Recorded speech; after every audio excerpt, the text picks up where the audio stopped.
We're going live. That's right. It's Sunday, 2 p.m. If you didn't know, every Saturday and Sunday we go live at 2 p.m. Eastern Standard Time. Every Saturday is usually educational or some sort of real-time writing, fun extravaganza. It's usually educational, but every Sunday is the Write a Book with Me series, where we ultimately do what? We write a book. That's right. Boom, boom, ba, bang, bang, bang. We've been doing this for quite some time. 82 weeks.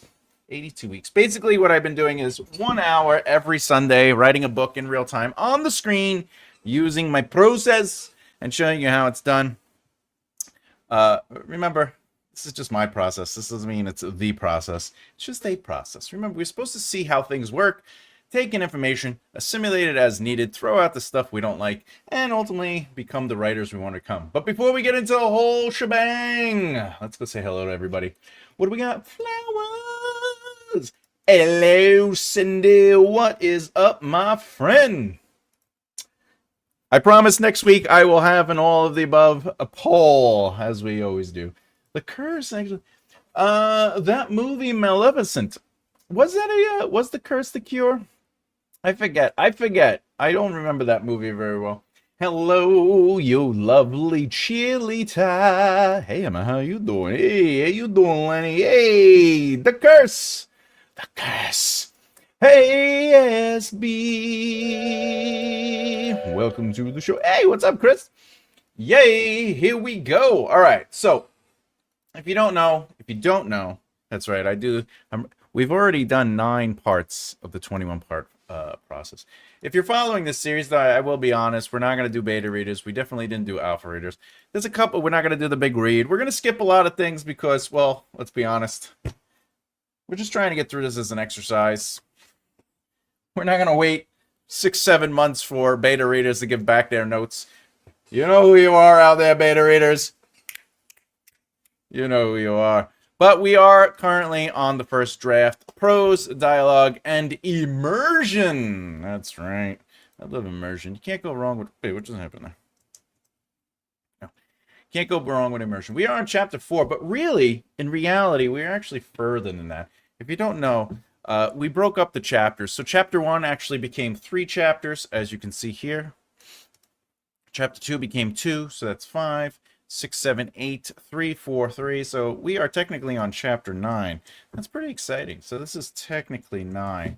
But that's how it goes. You know, when I was working on... This is for everybody who's not been here following the journey. If you're new to the channel and this is the first time you're seeing this series. Basically, when I did the short form outline, I was trying to get one plot point attached to one chapter. But as we were working on the extended outline and then the 0 draft, things expanded just as they did again once we got to the first draft. And that's okay. It's going to happen. Let it happen. Ah, konnichiwa. Very good, my friend. Hey, Afghani, I did get your email. I get up late. Let's be honest. I'm on artist time. I did get your email. Fantastic. I will definitely absolutely put it into the queue, my friend. Great stuff, always. I appreciate that. I appreciate anyone who wants to send me their stuff. I got a nice queue forming, and I'm just grateful that everybody is trusting me and willing to let me do my weirdness. Yes, because Maleficent, not the prince, is the one who kisses Aurora, and she awakens. Oh! Interesting. I'm going to have to watch that again. I finished your book today, Afghani. It was fabulous. Let's get a big applause for that one. Actually, it has been done. I want the knife. Yeah, that's awesome. On time. Hey, welcome, Danny. Welcome to being on time. I really appreciate it. Today, I don't think that is what she said today. We have a poll. We have a lovely poll. If you don't know. Hey, what's up, Angel Faye? I hope everyone liked my novel. It was a fun read. The poll today is simple. Which earned subversion of a trope would be a fantastic surprise to you to read or write? Well, here we go. We have a villain ends up as the chosen one. Ultimately, you think the chosen one is the hero. They're the protagonist, but you think they're the hero. That ends the story. They are actually the villain. Enemy to lover, but the enemy is just a delusion. It's in their head. They think there's an actual enemy. They fall in love with them, but it's all them falling in love with themselves, etc.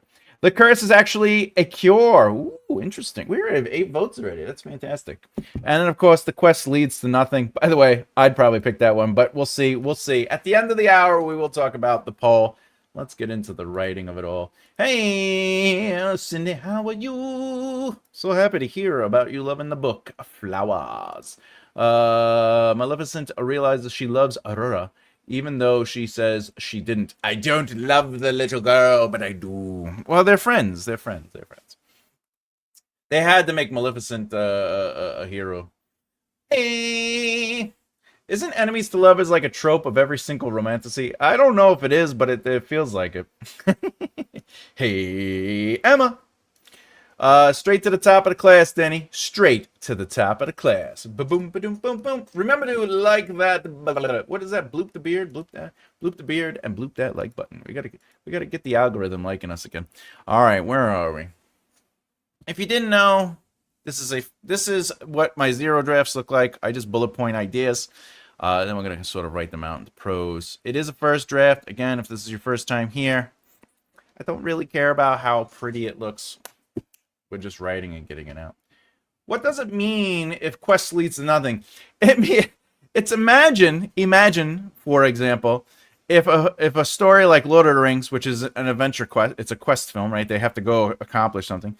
But at the end, they throw the ring into the Mordor and nothing happens. Like, the ring doesn't get destroyed. Mount Doom doesn't. It's still Mount Doom. They don't defeat the Dark Lord. It's it. Nothing happens. It's like if I had to go get the sword of Bloop Bloop, and I get the sword of Bloop Bloop, and it's just a sword. Hey, Emma. Congratulations to the love. There's a romance bookshop open near me yesterday. I'm going to trot along and see if they'll take a couple of mine. I love that idea. That's fantastic. That's what I'm talking about. Get involved in your community. Even maybe ask them if you have other author friends. Be like, hey, do you guys want to go do like a Q&A there? Talk about writing. I shared yesterday the first draft of my novel. Hey, SB. What do we got? Do the hero have to be evil one just because the enemy becomes golden child? I want the knife. Please. Correct. Thank you for joining us. So nothing happened and nothing happened. Yeah, basically, it's one of those, like, the hero gets through the whole story. They're beating everybody. They're climbing up the side of the mountain. They get to the top, and then they take out their sword, and then the mountain piece collapses, and they die, and they don't get to fight the villain. On a wall in the hey, what's up, M? A wall. Boom, boom, boom, boom, boom. I want a book where the hero just dies mid-quest instead of everyone thinking he died, but he really didn't. He actually did. That's awesome. I would buy that book. I saw Angel. Fantastic. We love dragons on this show. 'Cause nothing was happening. Yeah, nothing was happening. All right, let's keep it going. Keeping to herself. Okay, we have to rethink a couple things, because in the last chapter, they worked together to stop the Hall. Somebody just died terribly. Not that Laura is interested in this person, but we're looking to deal with this situation in the background. Have to adjust this. Oh yeah, since there are only 3 gangs in the narrative. All right. Okay. I've released my daughter from her play fence. She'd having fun in the living room. Boop, boop, boop. I love it. Hey, you guys. Hey, what's it? Hey, you guys. Sloth from the Goonies voice. Oh, that's funny. That's how I read it in my head. Sloth from the Goonies voice. I am sitting creekside right now. Beautiful day. That's awesome. Congratulations.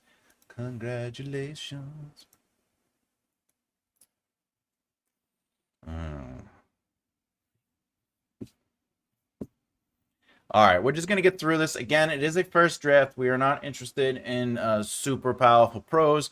We're just sort of trying to get the movement through it. So I have to get Laura working on things. So we're going to be very straightforward with this.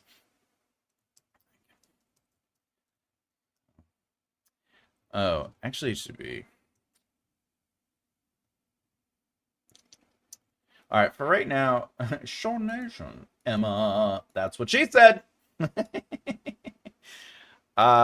Normally I don't like writing first person in a way that feels like they're talking to the audience, but for now, just to kind of get it out, I think I'm just going to let it go where it goes. I kept to myself those.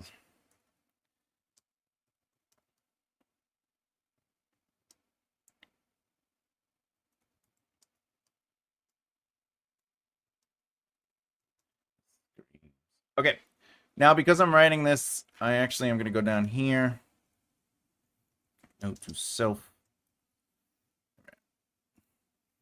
In the previous chapter, make sure to describe the death and screams as terrible and really get into the details. Why am I putting this note here instead of in the other file? Well, I'm lazy, but more importantly, while I'm going through taking my notes, because there is a stage where I take notes, I'm going to see this note anyway, and I'll automatically put it, because I don't start any rewrites or my second draft until after I go through and take notes. I'm writing my opening prologue. Hey, awesome, past tense, so that when the story catches up to the prologue, flash forward, it will be in third. But that's cool. That's definitely an interesting approach. And remember, it is creative writing. There is nothing that says you must do X, Y, Z. So it's interesting whenever I see people trying to play with ideas and mixing it up a little bit. Fantastic. I'm good, Em. How are you, Emma? Hey, love the local bookshop idea. In that case, would it be okay start asking about local authors they are associated with or know of, their titles, and whether they carry it? One other thing you could do, because sometimes local shops won't just give you like people's information, like an email or whatever, but you can go in and say, do you have a local section? A section in your store for local authors or whatever the case is. In that situation, what you do is you go over, you look at the books, you take down their names. If they have a website or information within the book, put that into your phone, and then contact them directly and say, hey, I'm also an author from this area. I'm thinking of doing an event at the store. I saw that your book was there. I'm contacting all the authors that were there, and maybe we could do like a Q&A event at the store. I already, definitely talk to the owner or someone of note to maybe start getting it in motion, the idea, not solidify it, but get the idea kind of brewing.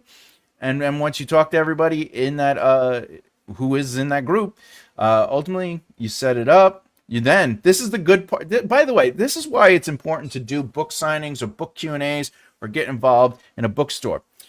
When I was growing up in the music industry, every single newspaper, every single press opportunity, every single radio used to say, if you have something going on, we'll listen. Doesn't mean they'll do something on it, but we'll listen. And what that basically meant was create traction and movement, and then pitch us what you're doing.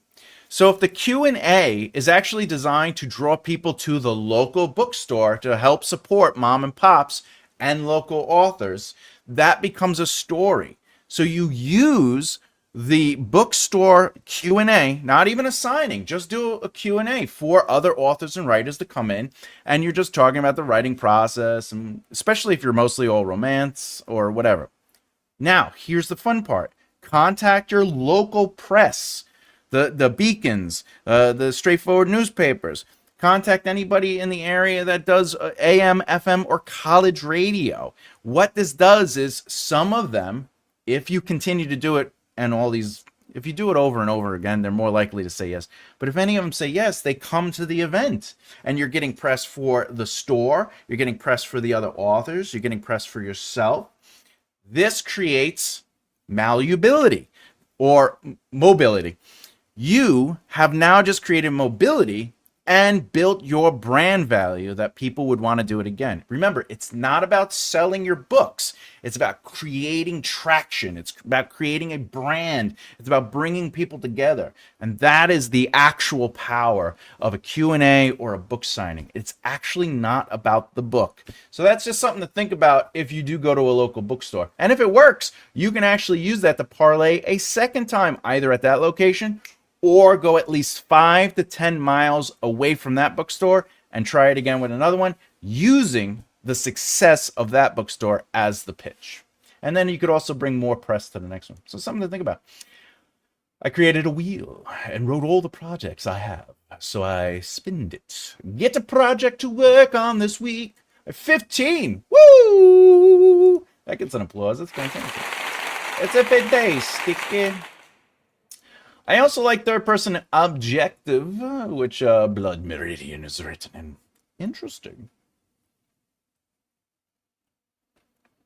I normally write third-person limited in cinematic third-person rotating lens. But this one I'm trying an exercise where I'm writing in first person.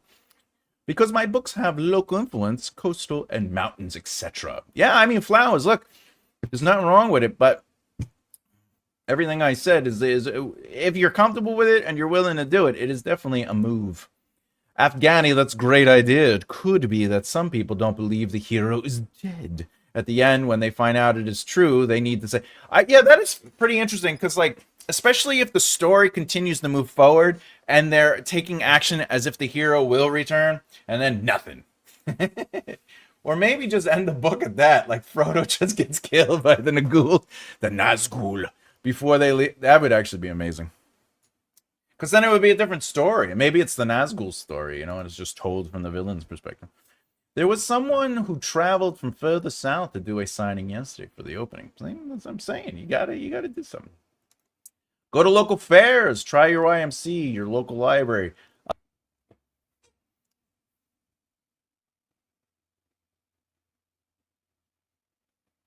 Go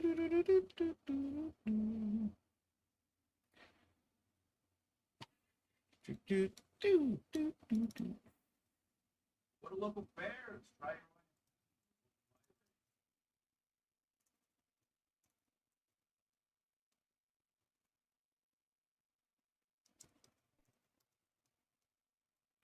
Hello, everybody. We were doing good, too.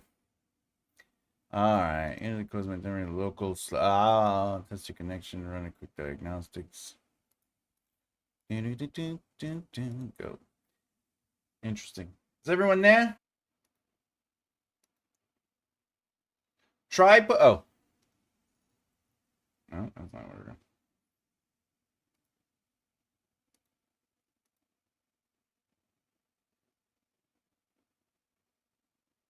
Hello? Try selecting a lower quality to the video. I think that's working for me.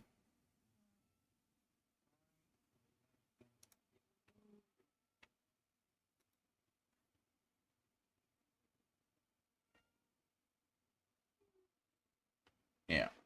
That's working for me.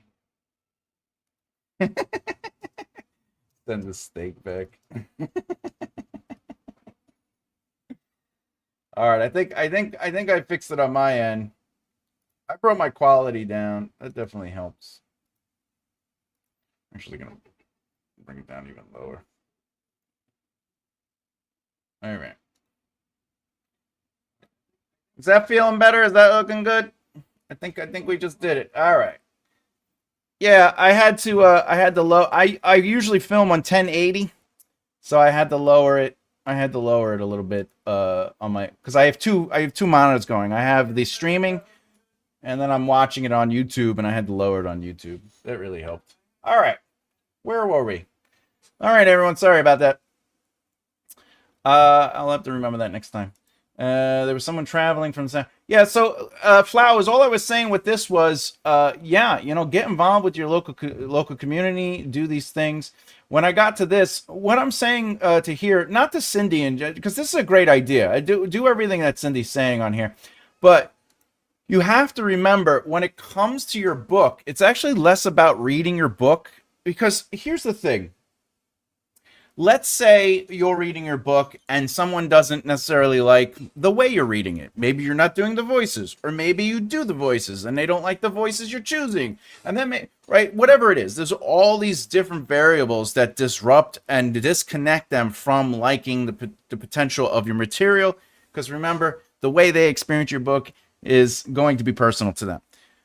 Everything I've ever learned about marketing, everything that's ever helped me be successful, every medium I've ever been in, from the comic world to music to acting, comedy, all of it, it's always come down to you as a brand, what you represent.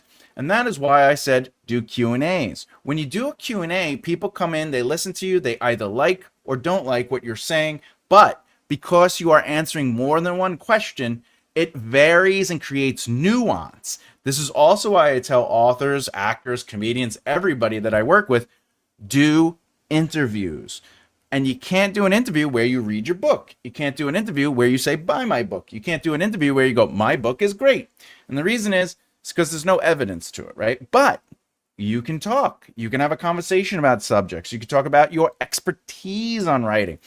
All these elements actually build and establish yourself as a brand. And that is what makes somebody purchase your books, right? So it is important to get out there as far as your community, get in those bookstores, get in the YMCAs, go to Mike's, yeah, I get it. But at the end of the day, it is less about reading your book, unless you're already an established brand, and it's more about establishing that brand. Actually, there's this really funny thing where people make a joke about where Brandon Sanderson's, he actually does readings of his chapters at his events, and he'll sit there and he has his phone and he'll just be like, all right, here it is, and he'll just read it, and his reading is like, keeping to herself, Laura tried to be small while the gang dealt with the situation in the background. Laura continued working on her ship, doing diagnostics while gang, right? And he'll start speeding up. It's because his you get nervous when you're reading in front of people. So the presentation is just getting through that first chapter is difficult, right? So that's why I'm saying allow it to, but what do I know? I was thinking of local peeps, etc. Definitely local peeps. Ask some English teachers if you could read and do a Q&A. Again, I would probably stay away from the reading, but the Q&A would be awesome. Elementary schools, depending on the age group. As somebody who has spoken and also taught at schools, I would recommend anything from teenagers and up. Elementary schools and lower is an issue. There's the focus level. But I've had the best results in colleges. Local people, now I'm thinking League of Gentlemen. I don't know what that is, but it sounds interesting. Lenny, I always like reading books written in the area I live. Always a pleasure to do that. You got to support your community. Lenny, love that story. Hugs. Breaking up. Oh, we went through all this. All right. The one I'm working on is the contemporary romance with a second chance. A second chance. This is the one line from the left. Life was difficult in the past. Now all she wants to do is to be... Oh, this is the one-liner. Ooh, very romantic. Doing well, Emma. Now walking through some woods with Thomas. Now I feel like I gotta keep an eye out for the forest trolls. Because of the trolls. Be wary of the trolls, my friend. All right. Good morning, Diana. Always a pleasure. I'm getting a freeze, but it could be the trees. How do you handle when going all the places you can, but then start finding people excited for you to help them write? I'd lead them here. Is there more to that? How do you handle when going to all the places you can, but then starting to find people excited for you? How do you handle it? Well, I know this is going to sound weird, but when I was in the music industry and especially when I was producing more, there is this moment where people just start knowing who you are, but they don't really know who you are. And again, my stage name in music was Lord Telmore Altanian.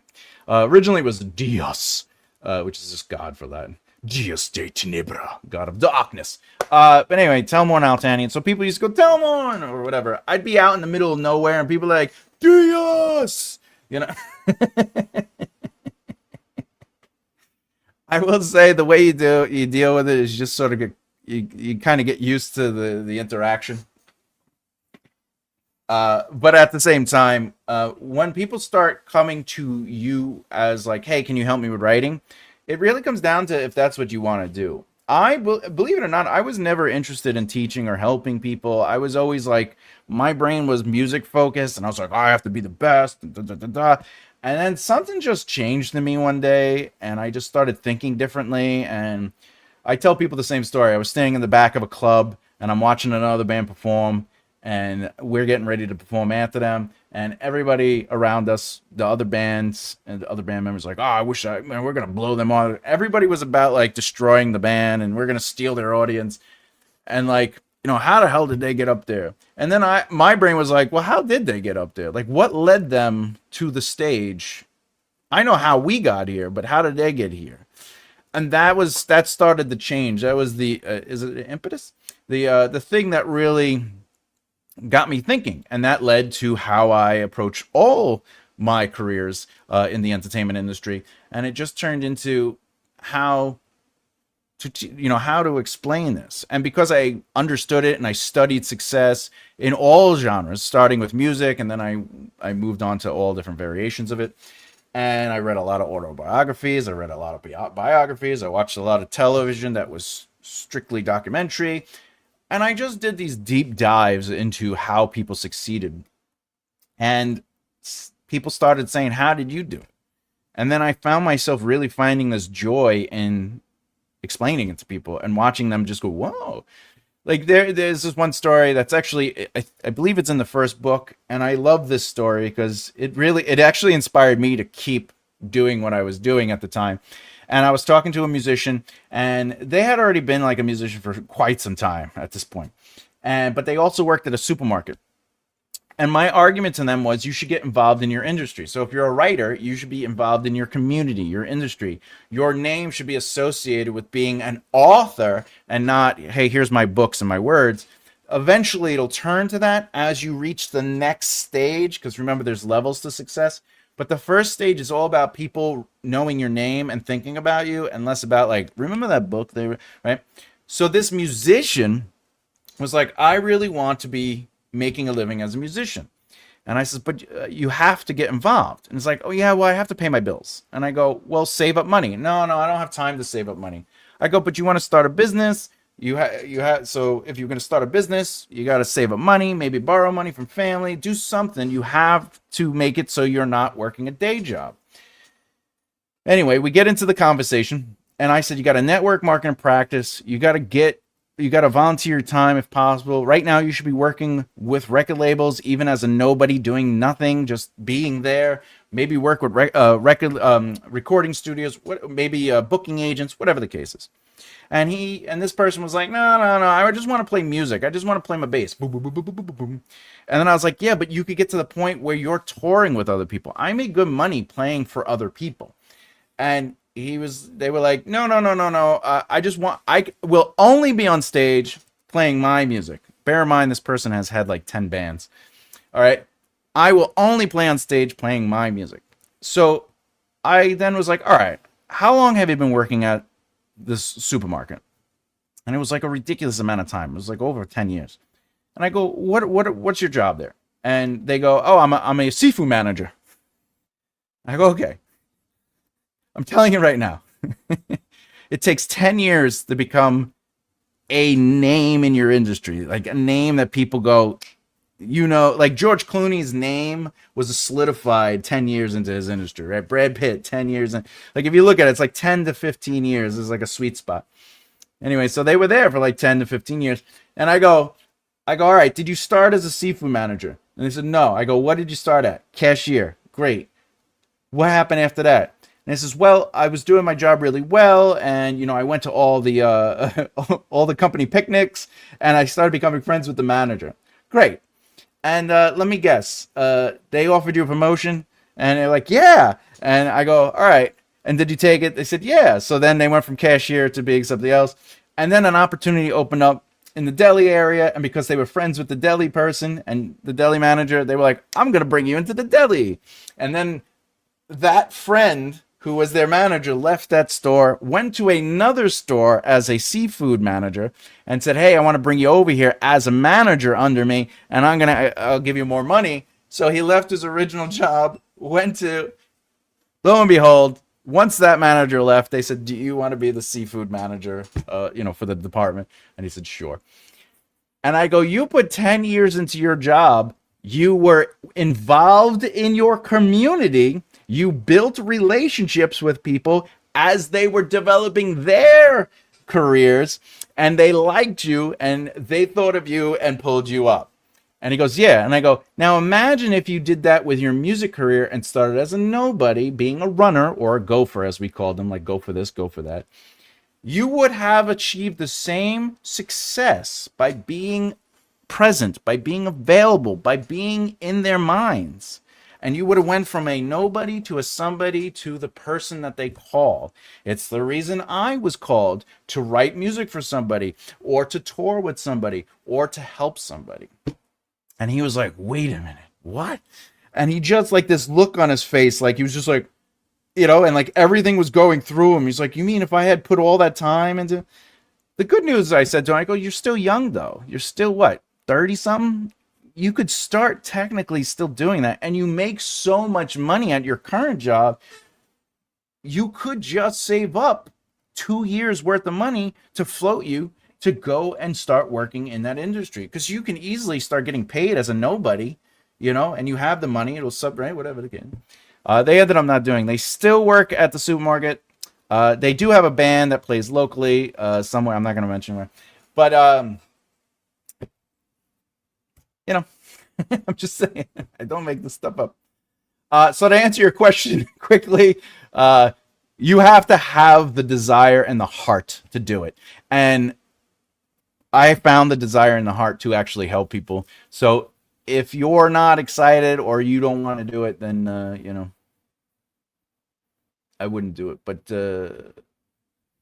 I'd lead them here. Oh, I see what you're saying. My bad. I have dyslexia. I really appreciate the love. I love that you're sending people here, and you have trust in me, and that and that I could help. I really appreciate that. Yeah, I was the perfect now. Morning, everybody. Kick it, Thomas. I did kick it twice. All right, let's see. Everybody, hello. I want to speak to the manager. Okay, Thomas. Talk to you. Thomas, try closing and reopening, and then allow us to all. No, I fixed it. I fixed it. Hello again. I need to send the steak back. I think it's working. Yeah, I got it working. Let's get to the hello again. Our group goes on the local radio at Owatokes, smaller town, or high five instead of. That's cool. That's awesome. That's really cool. Yes, I couldn't read it. I need to hear my novella in proper Western voice instead of my own shoddy impression. I saw that it costs around £200 to find a professional. Well, like I'm in the union, right? So I'm in the SAG-AFTRA union. So if I was to do voiceover work, right, and I went through the union, you get paid $125 per recorded hour, which means if it took you 10 hours to record 5 hours, you still only get paid for 5 hours. So $200 is actually fairly good if you're paying somebody locally who isn't a part of the union, and if they know what they're doing, it's a good amount. So you're saving a lot. I think he's thinking about so much other than things about it while reading, judging himself, and planning like I am an overthinker. It's hard to read out loud. I see. Oh, you're talking about Brandon Sanderson. Yeah, it is. It's difficult to read out loud. You got that pressure, the energy, your adrenaline is up. I just remembered to bloop the beard. Yes, bloop that beard. Bloopity bloop bloop bloop. Hey, Sean, you changed your photo. Looks great. Bloop, bloop it, Bloop it real good. Bloop it down. Okay. I watched a few of your videos. Good stuff, SB. SB's doing a fantastic job. If you don't know, SB is chronicling her journey, and I think it's a lovely experience. But you could always go and follow him. So true. Everyone, much love. What's your channel, SB? Here, I'll share it so I think it becomes a link, right? Yeah, it's a link if I share it. There it is. Boom. I have several videos to edit and post. Love Dio. You got to whip it. Whip it. All right, where I kept to myself the image of G3 sucked. Oh. Oh. Screams. Nice.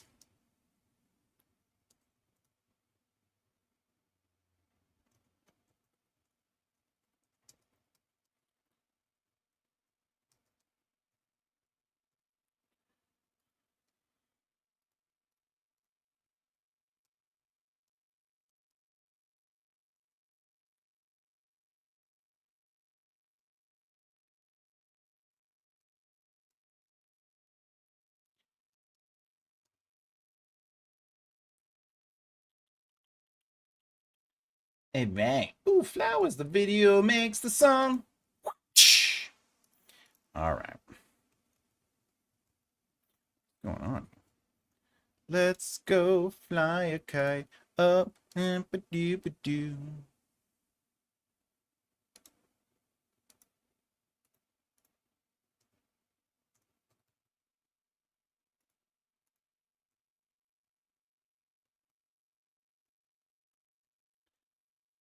All right, fix that all nice. All right, if you have any questions about what I'm doing or you have questions about writing, know that you can feel free to ask me them. I'm a developmental editor and a writing teacher. I'm always happy to answer questions outside of what I'm doing.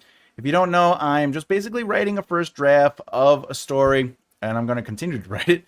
I'm not worried about it being pretty or clean. I'm just trying to get ideas out of my head and onto the page to follow this, what we call a zero draft. All right. Here.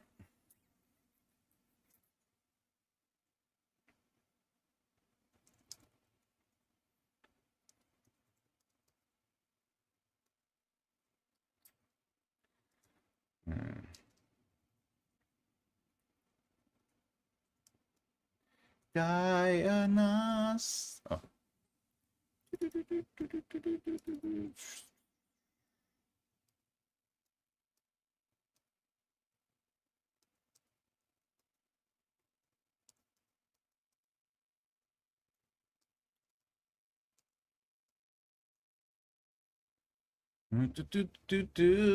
Yeah. All right. Let's see. The gang is dealing with them. Okay.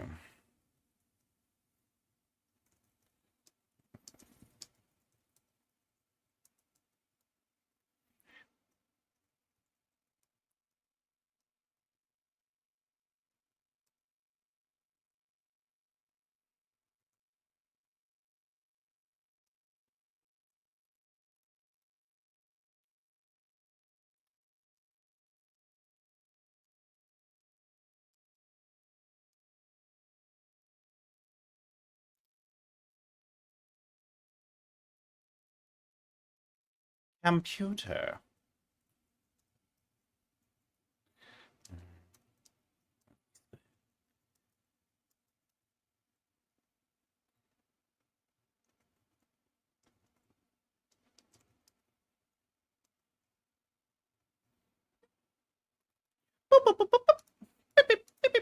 All right. Why we're doing that is because we have to get to this part.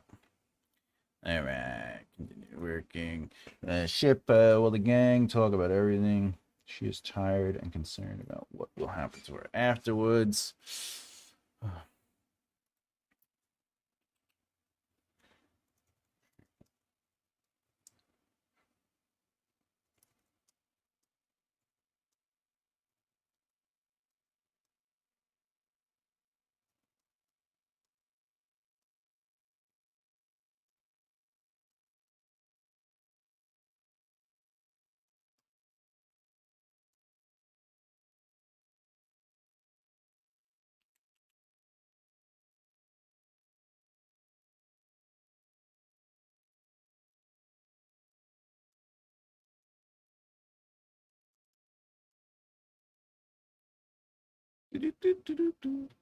Oh, it's kind of tedious to use parentheses every time for a name, though. I'd usually give it a placeholder name.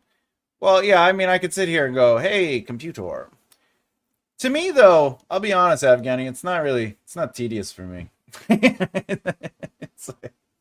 it's, I'm just so used to it. You know what I'm saying? You know what I'm saying? Because I want to give the computer a name that's not necessarily the computer's name. I want it to be a name that like Laura gives the computer. You know. All right.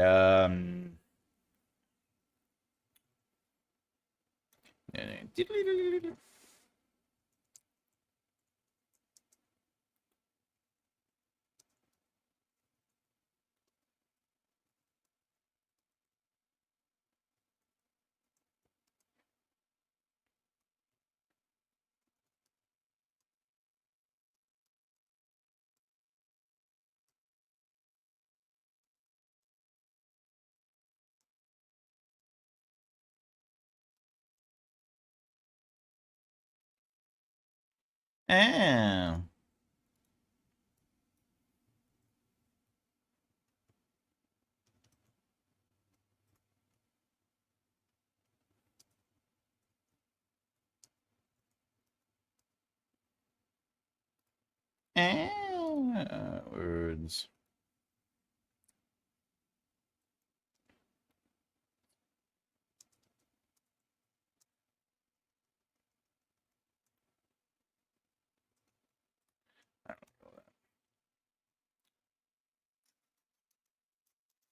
Mm.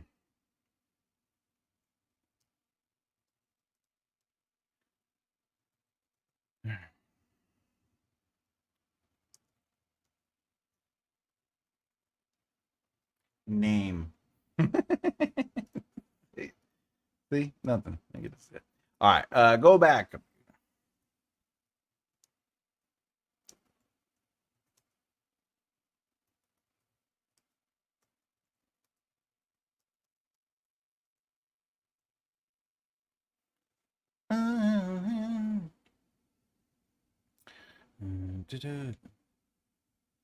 All right.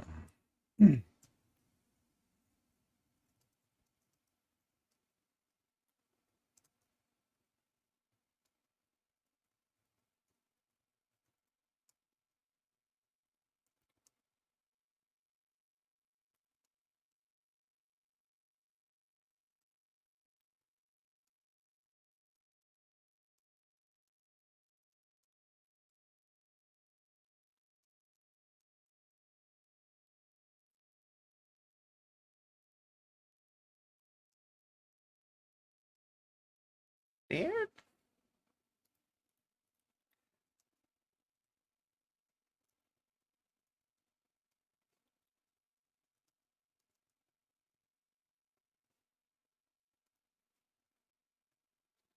We got. Oh, by the way, a nice way to find names is to look at random words of random language and either take them or change them. That is a fantastic way to do it. I absolutely love that method personally.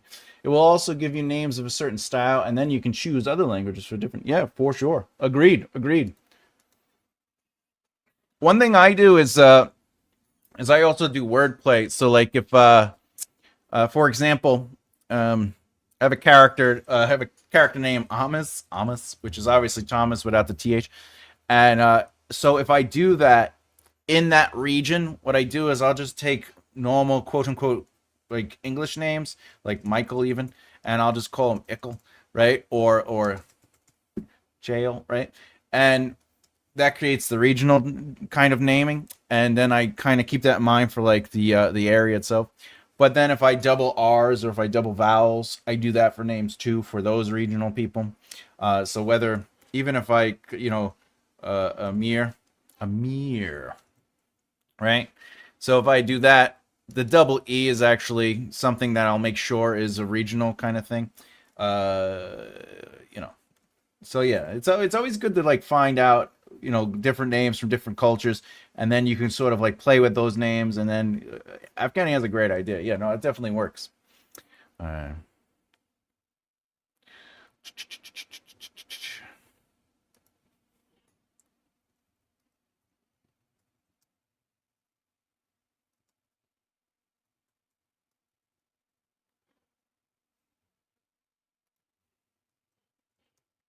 Now, here's the thing. Right now, I'm not going to have him move around a lot. The environment's going to be kind of invisible right now.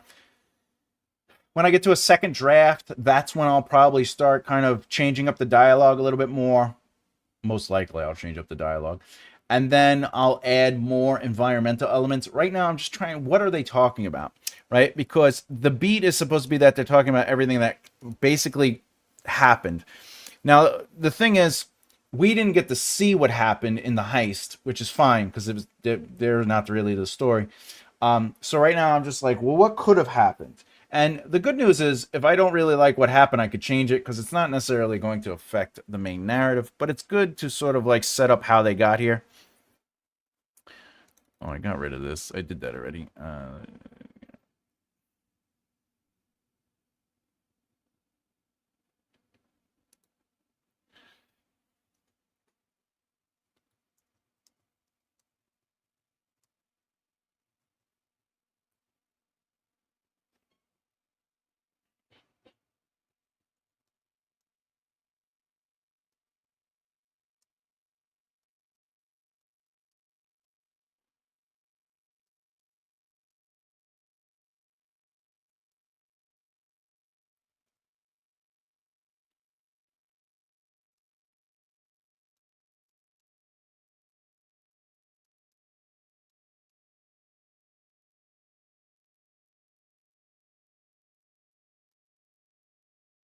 I don't know what I'm gonna call it yet. I don't know what, because it doesn't matter. It's a MacGuffin. It's not even a MacGuffin. They don't even have to get it. Just a thing. It's just a thing. Okay. So who's got the connection to sell the item? Hmm.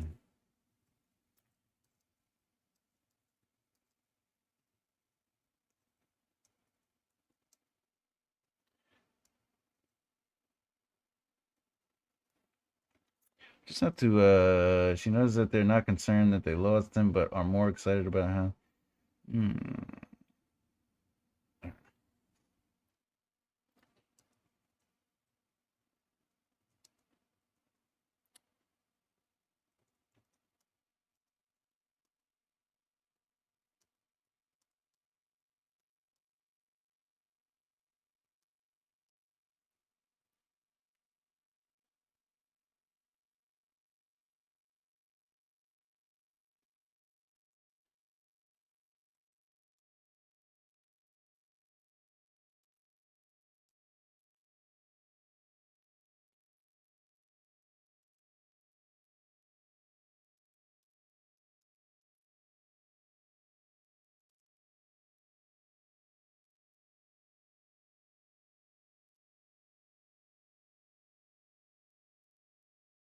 Is it is?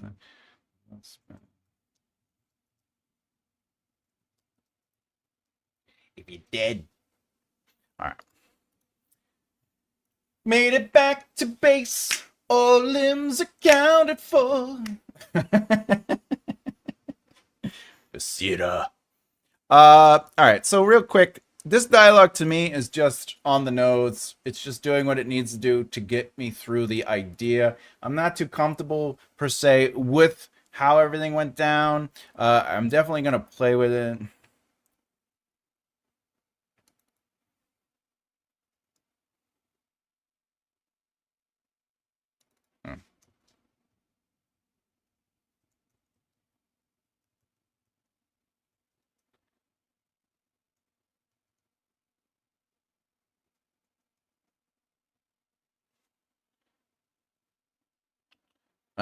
I definitely feel like I want to change this, but I'm not going to change it now. That's the thing about first drafts. I tend not to go into like super rewrites with this stuff. What I do, like 200, 280 words, 300 words.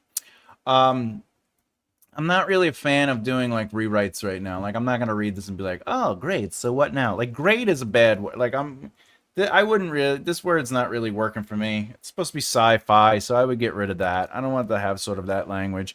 Fine seems a little more modern. I want to get rid of that. Whatever seems modern.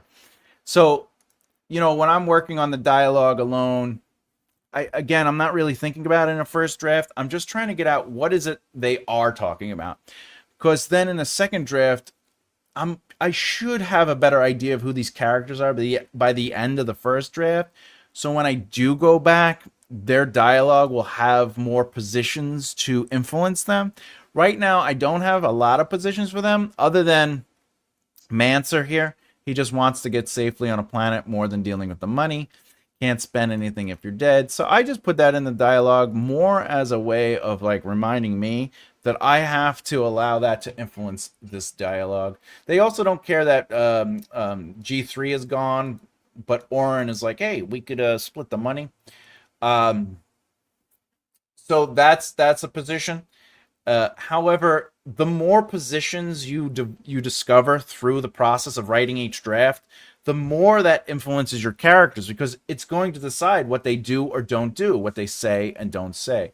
So it's okay in a first draft not to necessarily have exactly the personalities down as you want them. One of the things you should be taking note of, though, as you're reading through your first draft and taking notes, is does their behavior make logical sense? Period. And then, does their behavior make logical sense to their positions, to who they are? Because there is a difference. Like the logical sense here is that they should most likely be crying or upset that they lost somebody. But G3 is somebody they don't really know. They're part of the criminal world. The person was just hired on to be a very specific cog in the machine, and they lost that cog, and now they have to find a solution. However, for Laura, she just witnessed somebody get sucked out of a hole, screaming pain. This is not her normal life. She is a little shaken by, I would probably lean into that a little bit more in the opening, and I would probably slip her into their conversation, meaning like,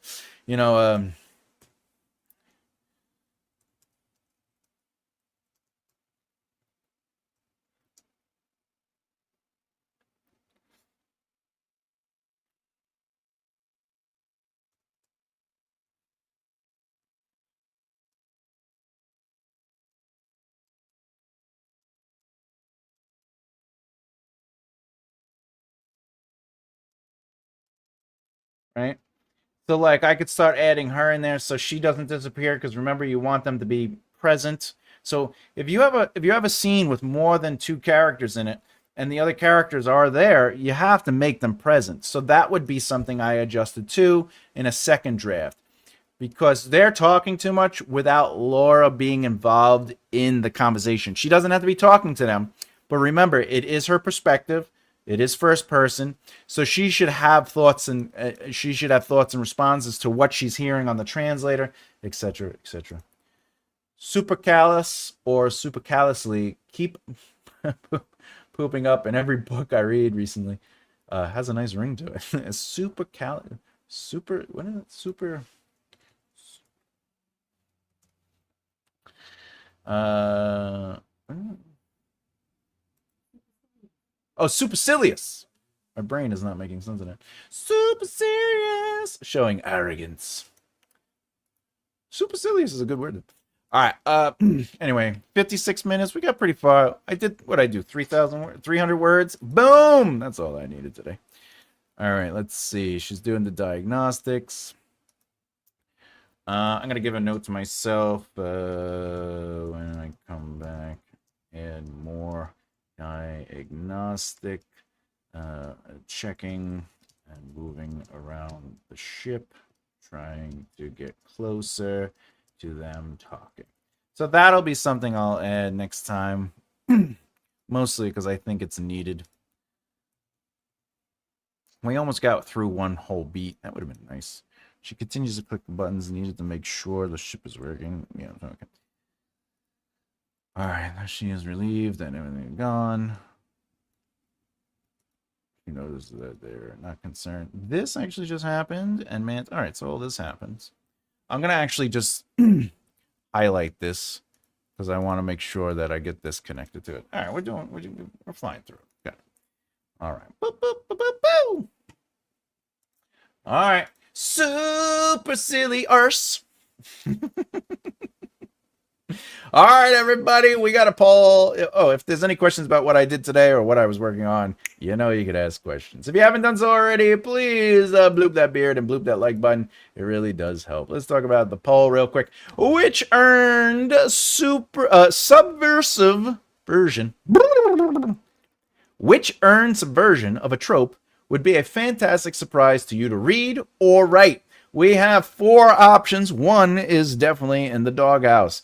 We have a villain ends up as the chosen one, meaning that the protagonist themselves, who we believe is the hero, and indeed is the chosen one, ends up actually being the villain. Or the other way around, the protagonist is fighting against the antagonistic force, which is the villain, and trying to stop them because they believe they are the chosen one, and then it turns out the villain is actually the chosen one. Either one.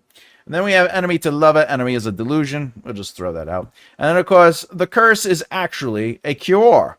The curse is actually a cure, meaning they try to fix the curse that they've been living with, or the people have been living with. They fix it, and then they actually start getting sick or die or something. Whatever it is, the curse itself is what they are trying to fix, and then it just turns out the curse is what's been keeping them alive and happy and living their dreams. And then, of course, we have the quest leads to nothing. That's probably my favorite, let's be honest. There are 15 votes in. We have a 3-way tie. I'm going to give everybody a second to vote. If anyone hasn't voted, I'm going to do my little spiel. I would like to write about the curse being the cure, specifically the heroine's blood. I think that'd be fantastic. Go for it. I hope that inspires something. That's what it is, you know? Everybody should be inspiring people. You can't go wrong with that. You can't. How's it 3 o'clock already? It's crazy. Interesting. All right. I just want everyone to know I did not win the lotto yet. All right. No more to my list. Sanderson had a bit about the subversion of the chosen one thing. Did he? You mean he had talked about it, or are you saying it's in one of his books? One of his books. Who is the subversion? I'd love to. I'm curious on if that's in the book or not. Anyway, with that said, let me just do my spiel real quick. Remember, the How to Write a Narrative you can watch if you join the YouTube membership program, which is only basically $5 a month. Or you could join Patreon, which is also for that. You could join $5, or you could join the Scribe and you get everything. And then, of course, you could go to Substack and join the Substack. Remember, there's 14 episodes, I think. There's another one coming this week. I am going to be changing the course. There's going to be a new course coming up probably in the next month or so. And I'm going to be focusing more on something else. But it will still have to do with writing. However, How to Write a Narrative will at least have 15 videos, maybe a little bit more. I'm trying to think about what I want to do with the back half of it. But it is a full, complete narrative. So feel free to watch those. The first 3 videos are free. If you didn't know, I have books available. The only reason I'm doing this is because I have to. You know, the people in my life who are like, you got to sell. You got to tell people to. And I have books on marketing. So there they are. You can go to makeitrightlefthear.com and check out all the books. If you need help with understanding narrative or outlining, you got the 27 plot point outline. If you like epic fantasy, remember you can read Death of a King over on Patreon under the Scribe tier or Substack. It's identical. But more importantly, I do have my 2 self-help books. This book is currently out. I just got my physicals. I'm going to be handing one to the library tomorrow. That's right. We changed our library class from Tuesdays to Mondays. So if you're in the Midwestern area and you're interested in coming to the library class, it is free. You could jump in and jump on and enjoy it, but you do have to register. So email me if you're in the Midwestern area, and we'll talk about it. I also do have downloadables. You can find that in the description and the comments section, especially once the video goes live. Not live, but it's posted. But you could also go to makeitrightlefthear.com, scroll down, and you'll see the thing for the resources. Other than that, I think we did it. I think, did we get it all in? I don't know. I feel like we did. Where's my, oh, there. We got it in. All right. I did it all. I got to do another pre-record, though, because saying this stuff all the time is just a lot on my throat. His point was basically that you won't please the people who want the classic trope, and you won't get the people who don't like the trope to pick it up. Oh yeah, that's fair. That's fair. I will say this though.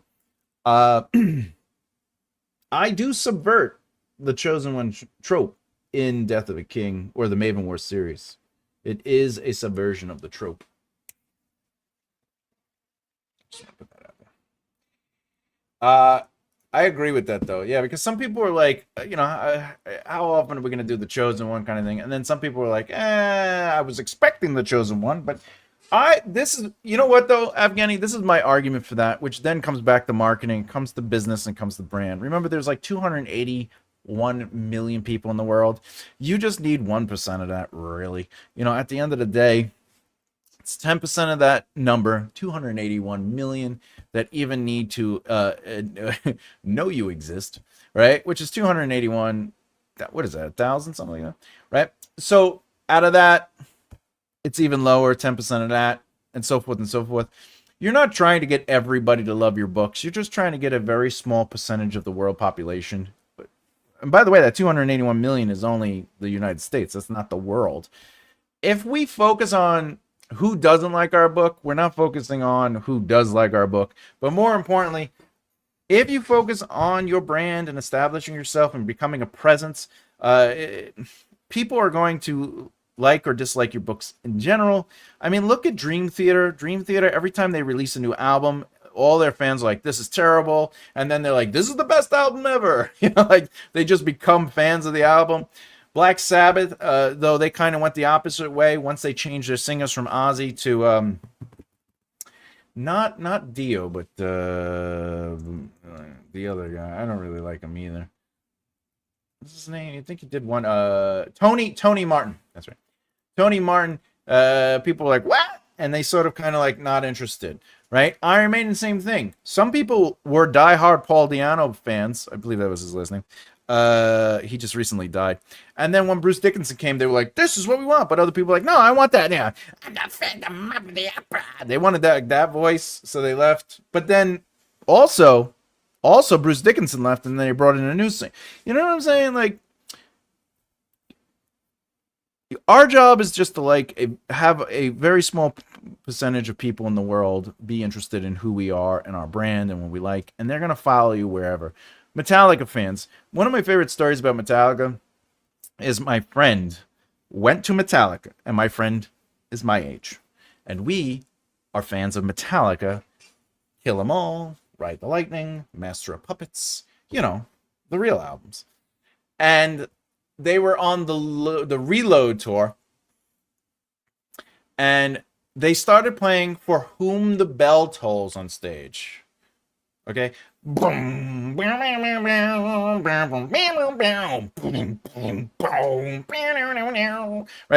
And a kid in front of my friend says, oh, is this going to be on their new album? This song's awesome. And my buddy was like, I had to walk away or I was going to just choke the kid. They didn't know that because they were fans of Load and Reload, right? And that's the thing. You know what I'm saying? There are people that just follow Metallica because they're Metallica fans and like they get through the Load and Reload albums. They get through that, what is the Saint Anger one? Saint Anger and me. What's the thing, right?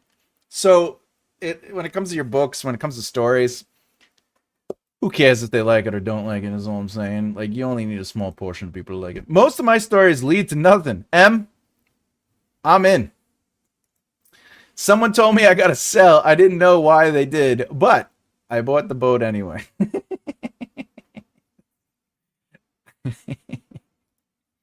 I sold my house twice this year. Does this count? Yes. Yes, it does, my friend. Absolutely. And also, by the way, we're gonna give me applause for doing it. Yeah, did you get twice the dosh? I wish. Fans of white. Of what a load. A load of bam. But every two lines, every song on Load, every 2 lines became like a chorus, and you're just like, M, you need more than 6.5 words in a story. This is correct. M, you got to get to at least 8 words. I think I just found a magic staff. He took a picture of it. Look at it in his profile. That's a nice size stick. That's a nice size stick. Did it actually sell this time, Lenny? Or as in you are moving? I hope she's moving because that definitely would make me happy for her. Writer's cramp is a...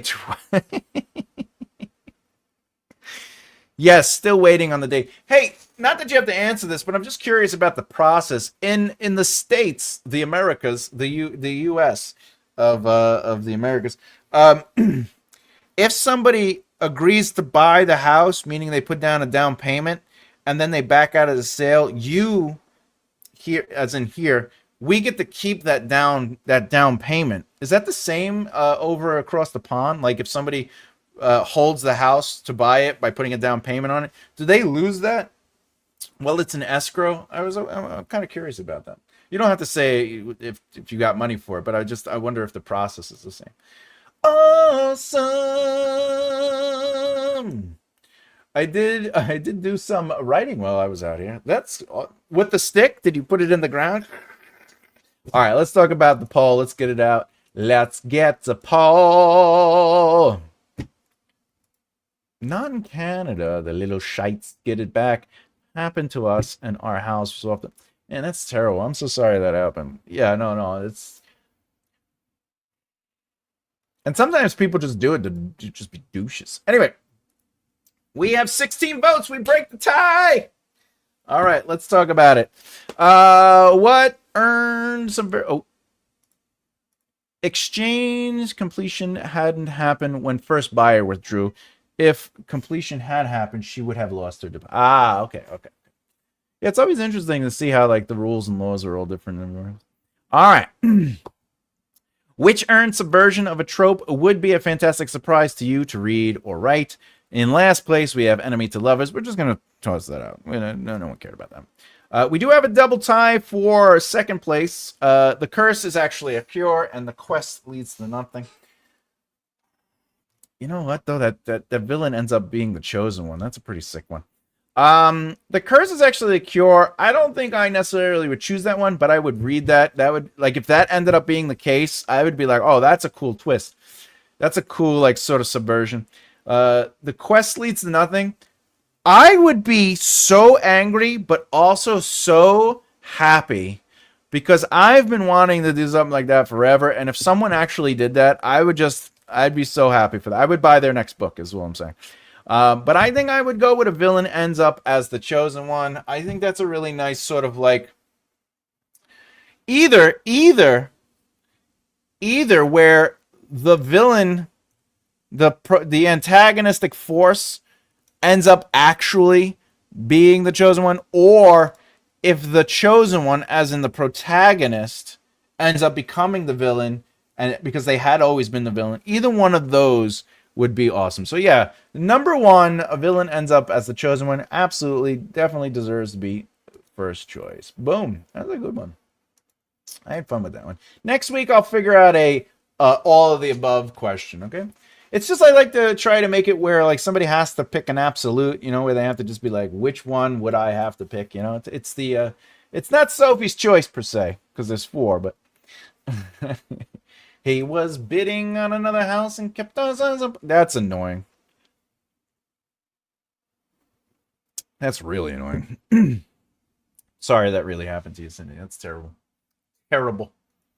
Metallica played a surprise gig at Sheffield train station around 2007. Alt 7.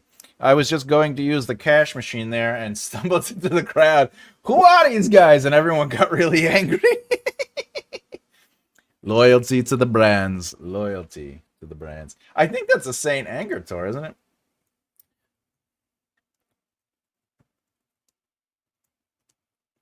Right? Saint Anger and me.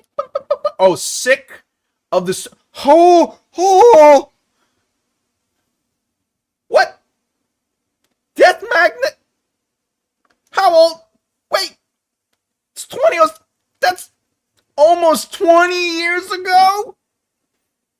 That album, that... I need a minute.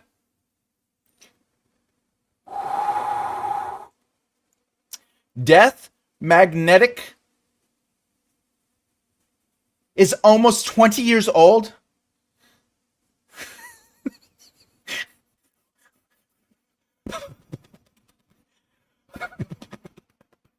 I must close that. Okay. Okay.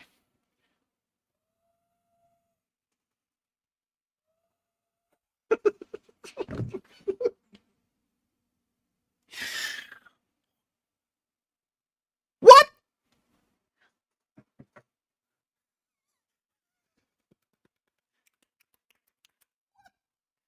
Moving on.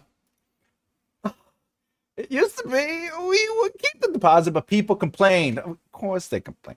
But isn't Canada known for being really super nice? So I'm sure they were like, yeah, let's give them back their money. I would have been like, no. Oh.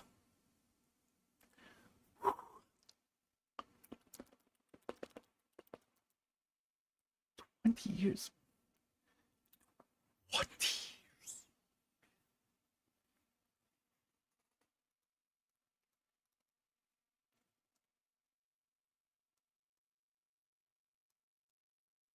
I don't even want to. Oh.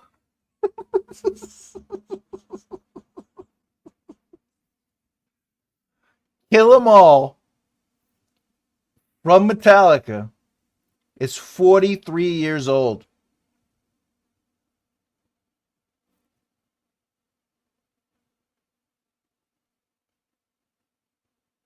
By the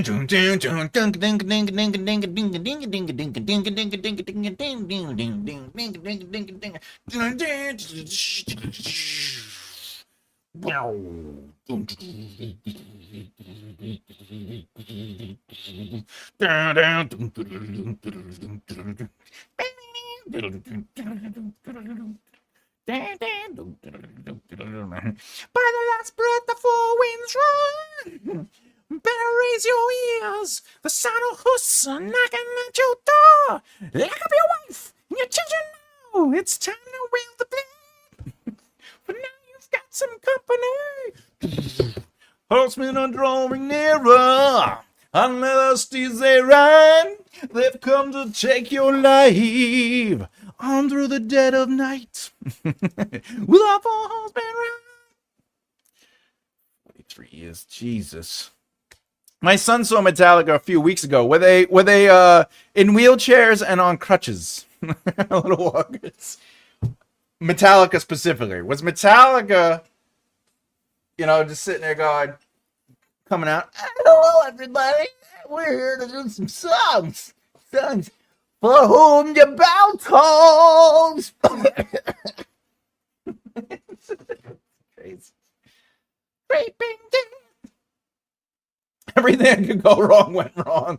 Oh, that's terrible. The hero is actually the villain. Yes, the hero is actually the villain. Well, remember, the protagonist drives the narrative. The antagonistic force pushes back against the protagonist's desires, wants, needs. So the villain doesn't necessarily have to be the antagonist. Just like the hero doesn't have to technically be the hero. I remember being in a bar for Stampede, watching Katie Lang. Wow. Yeah, Katie Lang. That was back, isn't that back when didn't she date like Ellen DeGeneres or something like that? She sang that song Constant Craving, I think, right? With in the 90s. We are all old, so old. But you look great, Diana. You look great. Remember, age is just a number. 1 second, my back. It's ridiculous. That would be a very twisted story, Afghani. It absolutely would be. Would be. The question is when to use Italian hands. The choice of A, B, C, or all of the above. Uh-oh, you activated Italian hands, SB. Activated Italian hands. I guess that. Well, Dune. Yeah, I mean, well, yeah, because Dune is the chosen one, is the villain. Yes, yes, yes. But I mean, like a good version. Yeah, the Canadian nice until we shoot you. What you say? Hey. All right, that's my Canadian joke for the day. The last Metallica concert I went to was in 2000. So what? I almost went to a Metallica concert, and I just didn't go. I was like, I'm good. I'm good. I loved Metallica growing up, but I'll tell you right now, it was too loud. All right. One of Placebo's song is called 20 Years. That was over 20 years ago. Wow. Holy hell, I was 5 years old. I do need to lay down for sure. There is going to be a lay down session after this. I don't even know if I'm waking back up, is all I'm saying. No, I was 7. Oh my God. I was 7 in 85. No, 84. Because I was born in 78. So 88 would be 10. Take away 3. No, it'd be 5. No, yeah. It would be 5. Jesus. All right. I like the violin is actually the hero. Chris, you and I, we like the morbid stuff. We do like the sick twists. Before she told the Beef Association to made her name singing a Roy Orbison. Oh, that's right. I remember when that all went down. Orlin can't remember the name. Roy Orbison.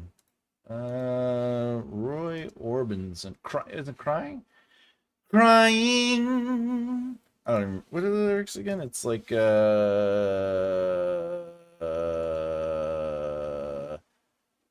was alright for a while. I could smile for a while. Then I saw you last night. You held my hand so tight. When you stopped to say hello, you wished me well. You couldn't tell that I'd been crying over you. When I see, never mind, doesn't matter.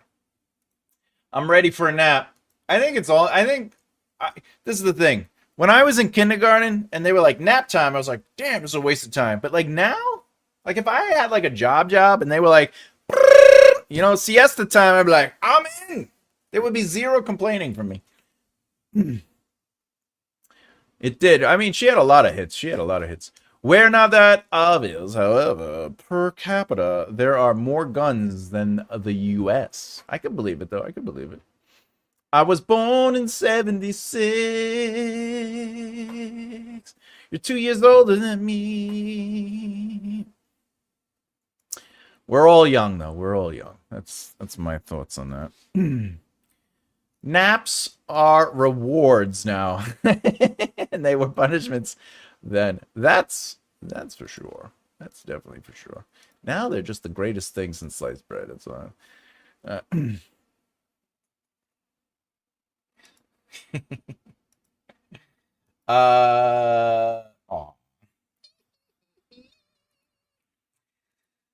I just want everyone to know I had a lot of fun singing Disney songs yesterday before the end of the show. I just want to put that out there.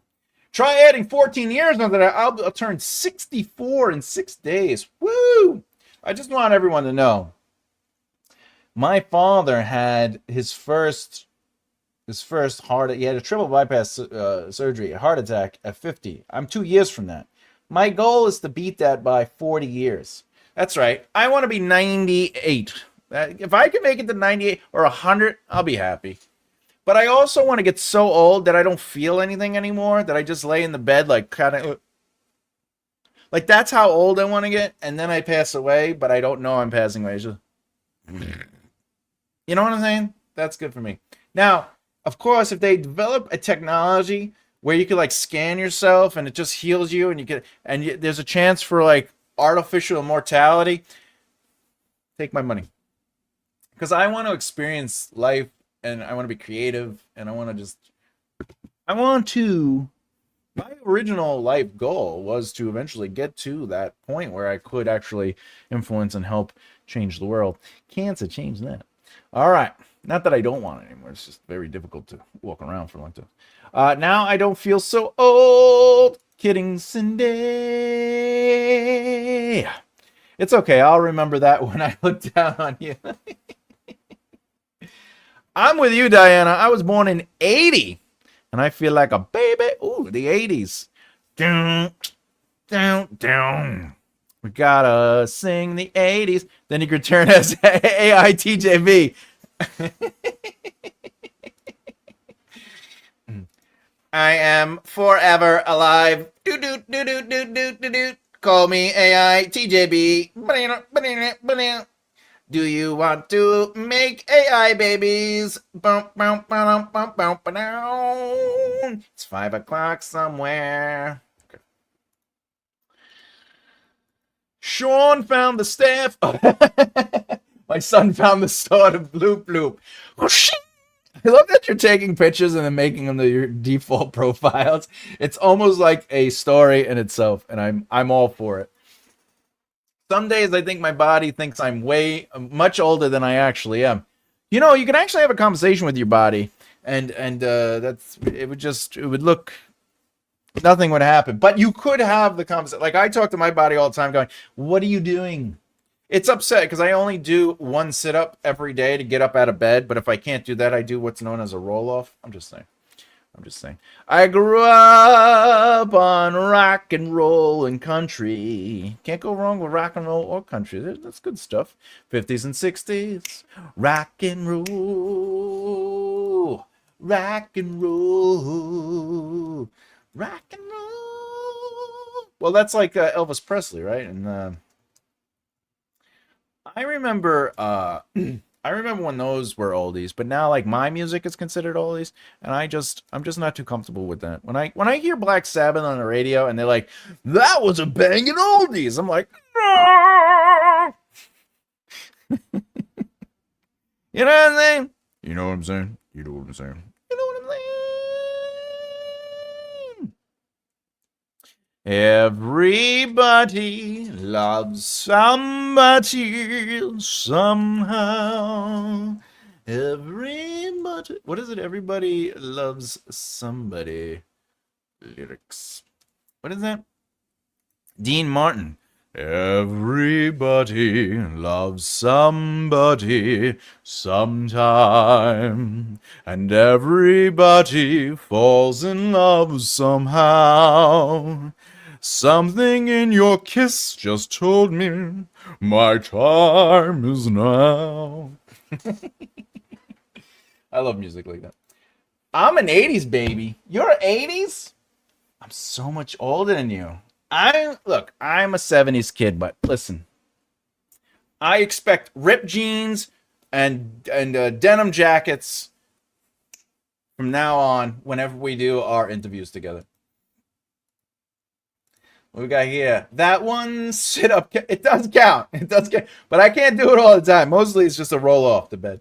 Poison. Oh, yeah, poison. Yeah. Though, not poison, but, no, it wasn't poison. Why can't I think of that? Oh, yeah. Me. Motley Crue.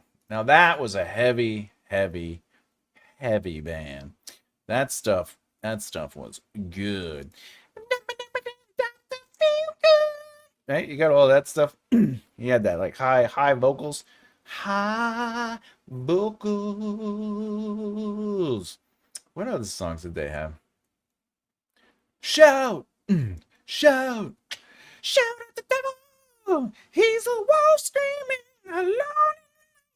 He's the blood stain on the stage. Guns N' Roses. I used to sing. What was that? Sweet Child of My Own. That was the song. One time I was at a club, and I was just there watching, and there was like this cover band on stage, and the girl was singing that, And I just started singing it though, but like in the big voice, and she's got a smile that seems to me, and like it was like blasting over her on the mic, and she just grabbed me and pulled me on stage and handed me a second mic, and I was like, all right, where everything was as fresh as the bright blue sky. Just, and then it got to the end, and I was like, woo! Good times. I love that song. The lyrics are just great. The lyrics of that song are just poetry. Back when everyone sounded different, I could tell who was singing. No, I can't tell you Taylor Smith from Beyonce. They do all. Yeah. Girls, we rule the world. Girls, we rule the world. And also, bootylicious. Bootylicious. Blue suede shoes. Exactly, Cindy. They all mimic each other. You hear one, you heard them all. You know what's interesting about that? I agree with everything you just said. However, it's interesting that like kids today, I know, right? Kid, get off my lawn. Kids today say that about older music. They go, it all sounded the same. And it's just interesting because we, of our time, there's actually a phenomenon about that.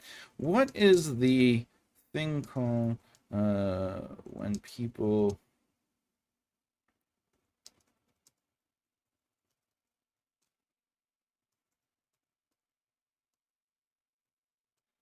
There's like something in our brains that doesn't, it like, there is a nostalgic bias, but yeah, so there's a psychological phenomenon where people recall personal memories from their adolescence and early adulthood more vividly than from other periods, which is known as the reminiscence bump, which influences the way we connect directly and emotionally to music.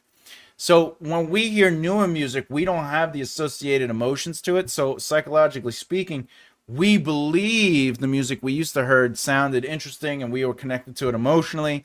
But the newer music is like we're not interested in it, so we're not necessarily connecting to it. Yeah, it's always interesting to me. It's always interesting. I love that kind of stuff.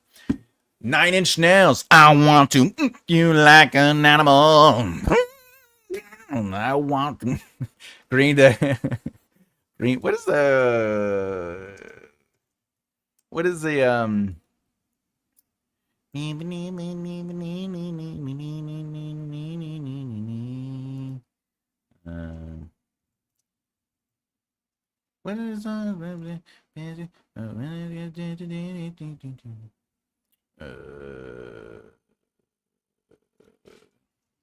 what is there? I'm trying to think of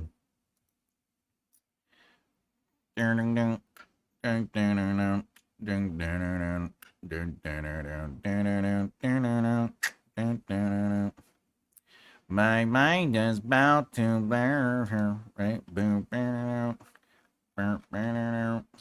My mind's I can't why normally I remember these lyrics. Oh, here we go. They're still recording albums? Holy crap.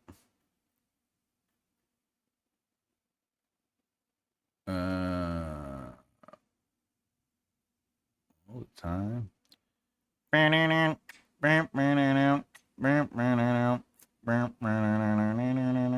Oh, here we go. I think it's Basket Case, right? Do you have the time to listen to me whine about everything and nothing all at once? I'm one of those melodramatic fools, neurotic to the bone, no doubt about it. That song was huge, wasn't it? That was huge. That song was huge. Huge. I'm one of those. All right. Hope you have all fall mat on the floor for when you roll out. Yeah, I do have a floor mat on the. I do. Oh, the stick is back. There is a story brewing in my head already about the staff of Wick Whack. It is the only defense weapon against the sword of Bloop Bloop. We have the staff of Wick Whack. Oh yeah, that was a pretty good one. Queen too. Everything about Queen. I love Queen. Staff of Wick Whack, can't just wait. 80s all day. But the 90s is really when I was blooming. That's what she said. All right, flying purple people. Oh, I'm a one-eye, one-horn flying purple people. Eat a one-eye, one-horn flying purple. Remember that song by the American presidents where it's like, I got peaches from a can. They were put there by a man. Peaches in a can. Not interesting. The voices all sound the same. I can't tell apart. Yeah, no, I'm not really into the music today's either. My body talks to me every time I go for a pit. Oh, M is the one with the sword. That's funny. Every time I go for a little voice saying, no touchy, no touchy. I actually try to avoid down there. I don't even look at. I just look at the ceiling. I don't want to scare it. At my age, it might just fall off. We can't. American Rejection. Oh, that song. Yeah. The American. Wait. You just let it swing around? Sometimes you have to. You like their brain stew. We've talked about this before. Can't go wrong with that. Grandpa's on the stage. Today the Eagles would be considered cut off. I'm not denying that. Welcome to Hotel California. I remember people thought that was awesome. Like, it's just 4 guitars doing harmony. Boulevard of Broken Dreams. Oh, that's a good one, right? Boulevard. Isn't that, let's see if I can remember that. I walk a lonely road, the only one I'd ever known. Don't know where it goes, but it's home to me, and I walk alone. I walk these empty streets on the boulevard. I keep trying to remember the melody. On the where the city sleeps, and I'm the only. Doesn't he do it in a deeper voice? Doesn't he? And I'm the only. No, the second verse, I think he does go higher. I walk these empty streets on the boulevard of broken dreams. I'm like, that was a good song. That was a very good song. The aim is bad enough as it is, Diana. It's just. Can't touch the staff of Wick Whack. No, you can't. It's a very scary place. On God, Sean. On God. I'll have my bastard sword soon enough. I saw a parody of the Bohemian Rhapsody about menopause. I really felt that one. Thunderbolts and lightning. Very, very frightening. Galileo.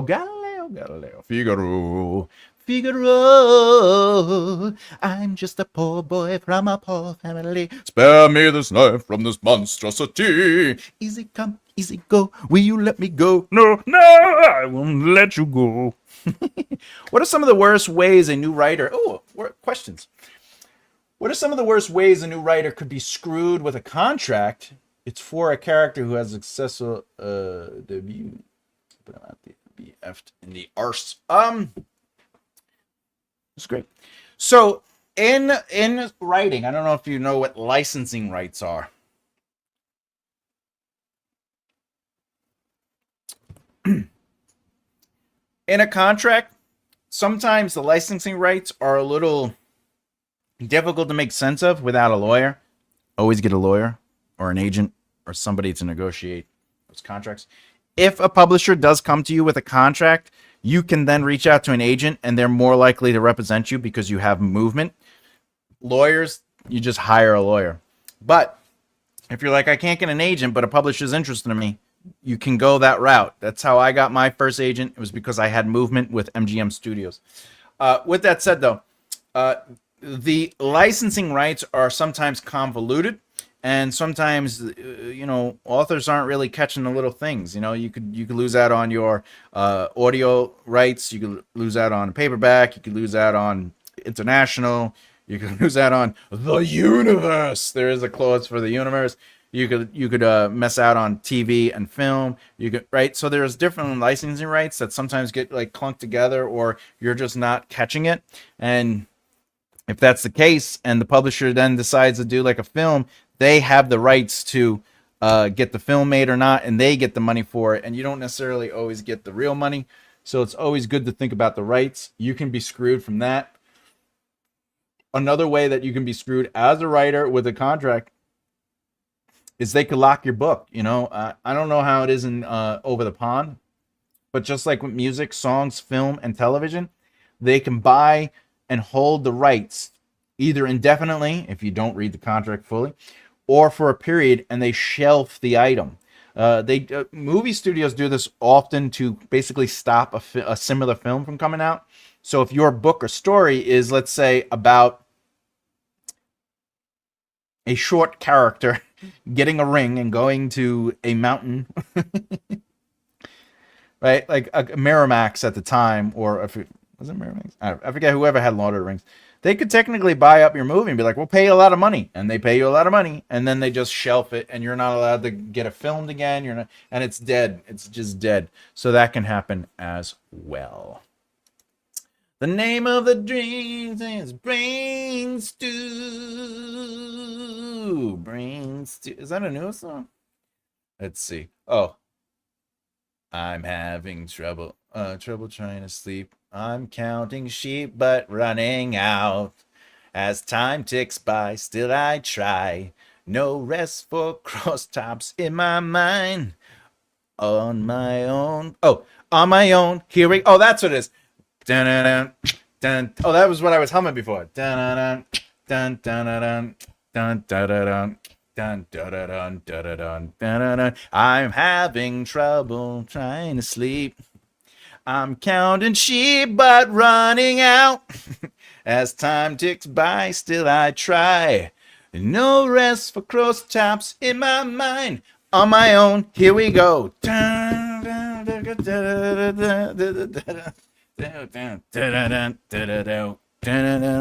My eyes feel like they're gonna bleed. Dried up and bulging out my skull. My eyes is dry, my face is numb. Up and spun out of room. On my own, here we go. That song. Yeah, that was a good song. Is that what happened to the author of Witcher? Is it? Did the author of Witcher, I don't know. Let me look that up. Lose out on their rights for the TV adaptation? Because I know R.R. Martin definitely has the rights to his stuff. No, the author did not lose out on the rights for his TV adaptation. He's the one who secured a proper, much more favorable financial agreement for the Netflix series. However,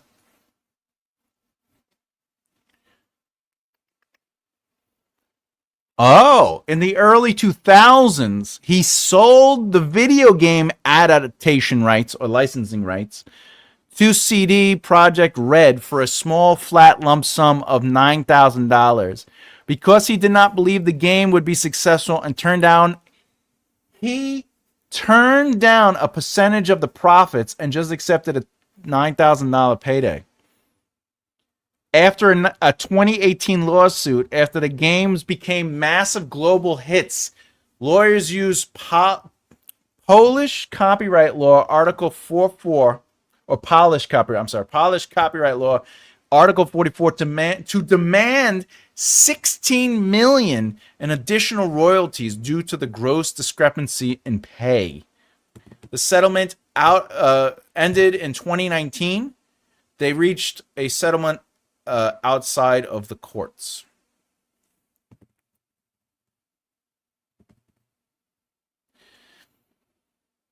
The author is compensated greatly for Netflix and for the live action series. While he has publicly joked or complained that the showrunners never listened to his creative suggestions. So this is what's happening with Netflix. He got paid for the licensing rights, which means he loses the creative control. But he's getting a massive sum of money, so he's just like, do whatever you want. When you sell your licensing rights to a producer or a potential, like someone could basically be like, give me $1,000 for holding rights, and they hold the rights for a year. And then in that deal, that could even be a handshake deal, but in that deal, usually If it gets picked up, it switches over to a different deal, like a specific deal is activated. They do that a lot in film. But you can make it so you can sell. You're not selling them forever. It's not perpetuity. Like there's a time frame. You could set a time frame, but you could sell your licensing rights to a TV or film studio, or usually it's a producer. Usually sell the rights to a producer. The producer's the one who brings it to a studio, and whether it turns TV or film is another. Usually, not always, but usually. In that situation, you could actually put in the deal that you retain creative control. What happens here is, if you're not a force, right? If you're not a force within the screenwriting industry, and it becomes a television show, what they do is they actually will link a head writer to you, and you will be co-head writer or chair one. All right. When when I was in talks for The Circle, there was mention that because I didn't really have a massive draw just on my name alone, the first season they were going to have a head writer connected to me, and I was basically going to be an executive producer, etc., etc. That would have still given me directions creatively, but the head writer would have been basically organizing how we get the show out. If it did well and I did well, the second season I would have become the head writer. Another example was I was in talks for basically a development deal for not reality show, but through that system, and for writing out ideas and coming up with show ideas. Mine were all educational based, and those were going to be where I would have a head writer and I would be under them, and then I would slowly become my own head writer on the shows, because I didn't have necessary, but I would have maintained creative control in that sense. So there are different variations of that process. You just have to be aware of it and very smart with it. That's why you get a lawyer, you tell them what you want. Having creative control, though, isn't always amazing, because if you don't understand TV or film mediums and the structure of that, there is a difference between, let's say your book is 150,000 word epic fantasy. A book can handle 150,000 words. It can handle 300,000 words. It can handle 500,000 words. It really can, right? But taking that and adapting it to a TV show, now they do like 8 to 10. I see a lot of 6s where the episodes are 6, 8, and 10. It used to be 12. Way back in the day, it was 24. Okay? Putting that into a smaller amount of episodes is very difficult to do, and you got to cut out a lot. Now, the way you can kind of work around that, you go, why don't we, if your book is 300,000 words, you go, why don't we turn book 1 into 3 seasons? The first 100,000 words is season 1, so forth and so forth. And then you have to learn how to take out the main central narrative and say, let's focus on this and see what other things we can get into there. You don't always have time for all the storylines. The same thing with a movie. The most you're going to get is 2.5 hours. If you're a nobody name and your brand isn't really drawing too much, maybe you get an hour, 90 minutes, which is an hour and a half, maybe 2 hours, and just putting all that into. That's why Aragon. Well, that movie was terrible, but what is it? Aragon? I don't know, the dragon movie. Like they were just flying through information. It was like, this has to happen. The mentor moment has to die. All right, he gets a powerful dragon. Right? They were just like, let's get through it. So having creative control, if you don't really understand what to take away, it's going to be difficult for you to take yourself out of the bias of my book is perfect. I just want a one-to-one adaptation, and you just can't do it. You just can't do it. Almost sounds like a parody of David Bowie. Oh, the Green Day song. I'm having trouble trying to sleep. Finally, you got it. Finally, you got it. Finally, you got it. Hey. Boom, bam, boom, bam. The Witcher series is 40 years old. So, in the series, The Studio, fantastic show, by the way. If you haven't seen The Studio, oh yeah, they buy Martin Scorsese's. Yeah, they do.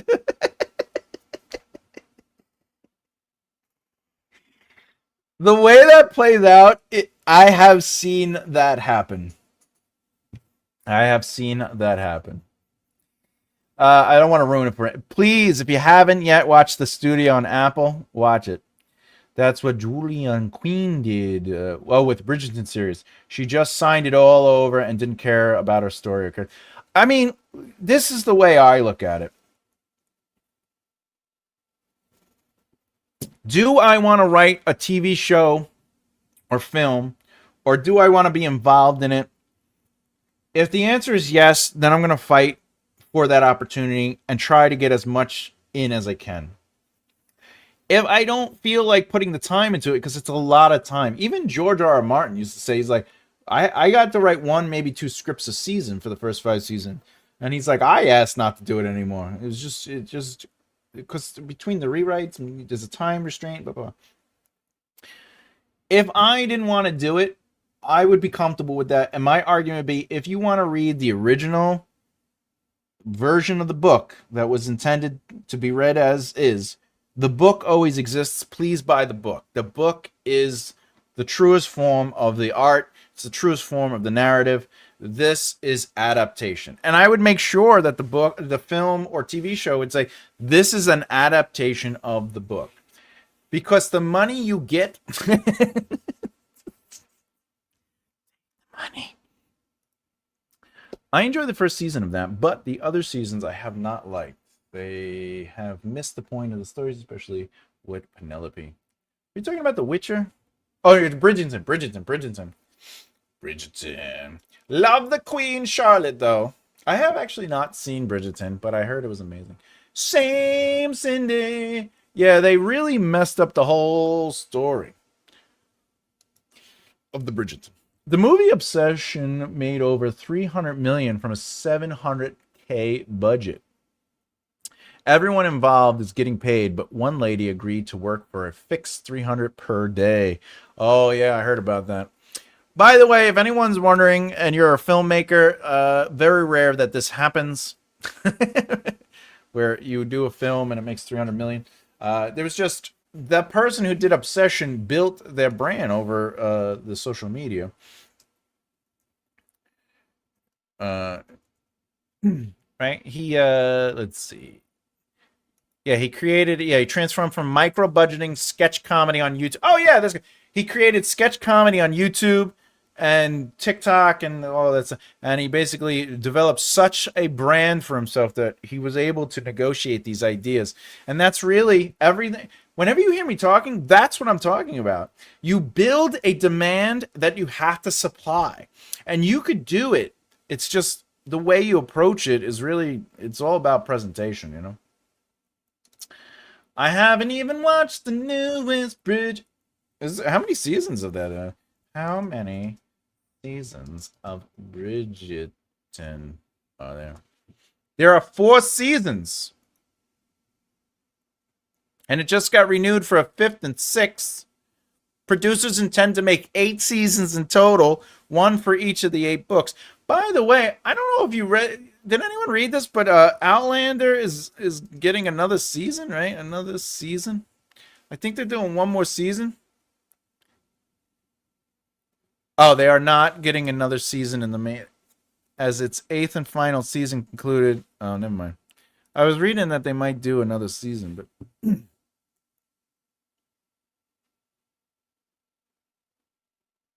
I know the books are still going, and then there's The Blood of My Blood, which is terrible. All right.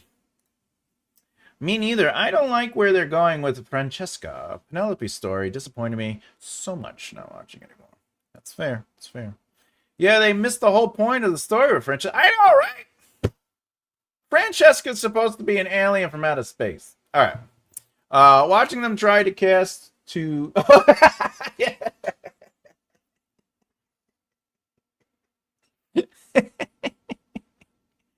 I have also seen that happen, where they try to check the boxes and they go so far one way that now it becomes offensive, and they're like, oh, we gotta know, right? So funny. Started as the comedy YouTube channel. Oh yeah, the Obsession guy. Yep. Everyone should check out Windows Bay. Best written show I've seen it. Has anyone here seen Sugar, and do you like it? I'm up to like episode 6. I like the beginning of this first season. I gotta see how this ending happens. What was it called? Windows Bay? Oh, this show. Yeah. That's the guy from the American. Because we are the Americans. Matthew Reyes, right? Is that his name? Matthew Reyes. A skeptical mayor leads the superstitious residents of a cursed New England island. The curse is the cure. That's on my to-watch list. I'll definitely, if you're saying it's good, Danny, I'll definitely check it out for sure. For sure.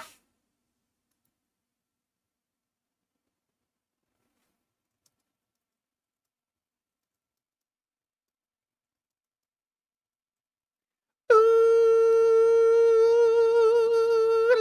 love you, baby.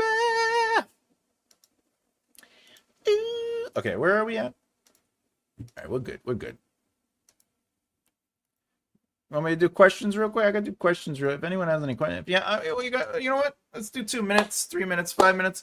If you got a question, let me hear a question. If it's about writing, I'll be happy to answer it, and then we'll call it a day. If you haven't done so already, please hit that like button. Though it definitely helps the channel in ways I can't even explain. But also remember, if you didn't know, Emma, who we support, and we always support. Remember, you could also check out her video after this. Remember, she puts up new videos every Saturday. I mean, every Sunday it looks like, and we can watch it. We can almost watch it together. Just saying. We got to support each other. I'm debating a new book. Been thinking about the opening to the first Dynasty. Oh, that game was sick. That's a cool way to open a sci-fi setting. For sure, do it. Go up, get it, make it happen. Do something. I will always support writing a book. If you're gonna write a book, if you have an idea, there's nothing wrong in outlining an idea. There's nothing wrong in working out ideas, and there's nothing wrong with writing ideas. At the end of the day, if you're not writing stories that you want to tell or stories you're interested in seeing as a reality, what's the point of even being a writer? You know what I mean? Do you know what I mean? Do you know what I mean? You know what I mean. Do you know what I mean? You know what I mean. You know what I mean? I'm just saying. Oh,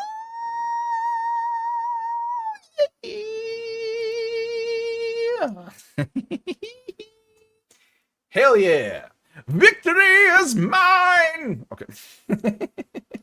I already follow Emma. She's wonderful. And she has an accent. Funny story. I don't know if you know this, but Emma actually does my accent, and this accent you're hearing is me actually doing her accent. She sounds like someone from New York, and I actually sound British. But we made a deal many years ago before we even met each other to just live our lives doing the other's accent to trick people. It's true story. I watch Emma's videos all the time. They are so good. They are good. And she's always outside, right? She likes hanging outside by the trees. She has a little microphone, right? Yes. Let's see. Let's see if I could do the Emma. Oop. Do I look? It vanishes in my beard, though. Look at that. What's the deal with that? Why is it vanishing in my beard? It vanishes. Does it vanish? Let's see. Hey! Hello. How are you today? Oh, it's almost dead. I'm gonna have to charge my. Not that I use it anymore. Kind of gave up on the doing the video, the shorts. I should get back into it. I don't know. Oh, prego sauce, Bella. Thanks, SB. Rocket in second. I'm not gonna say don't. You never forgot the first words ever spoken that you can remember. We've got to run. Your arm will grow back. Do it. Where did you get this thick from? Cracks me up. It's thick. There's a movie with Paul Rudd saying thick. Jennifer Aniston and Paul Rudd. It's called Wanderlust. Terrible movie. But during the movie, they end up like in a commune, and everyone is like free love and like.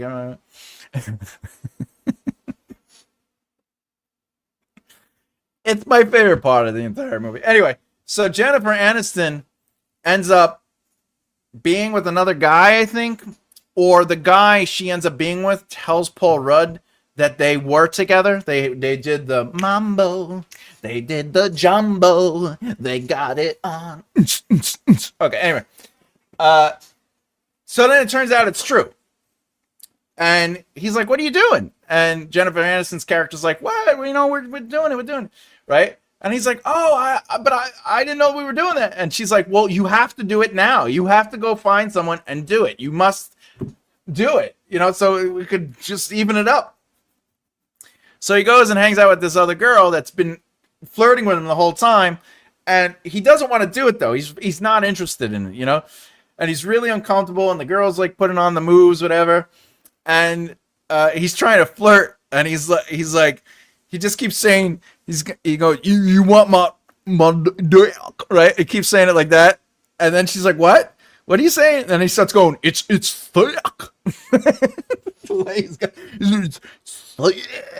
Like he's so uncomfortable. He's like, thick.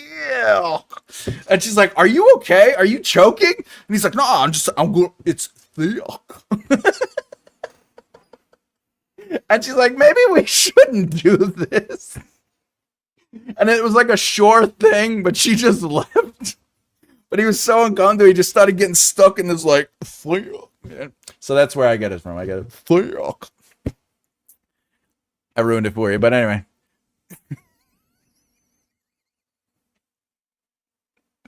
I'm looking at all the things he says there, and he goes, do you like my erection selection? He's so uncomfortable. He's saying the most ridiculous. The movie is terrible. Do not watch the movie. But that whole scene is, I couldn't stop laughing. It was so funny. Anyway, there you go. All right, I separated out my outline into 3 parts. Awesome, mystery, romance, character arc, and also figured out how to turn it into a series of 5 books, too. That's really awesome. Let me give you a big, you got that series to become. All right. It's true. It's a cool thing we do. Do not do an impression of me.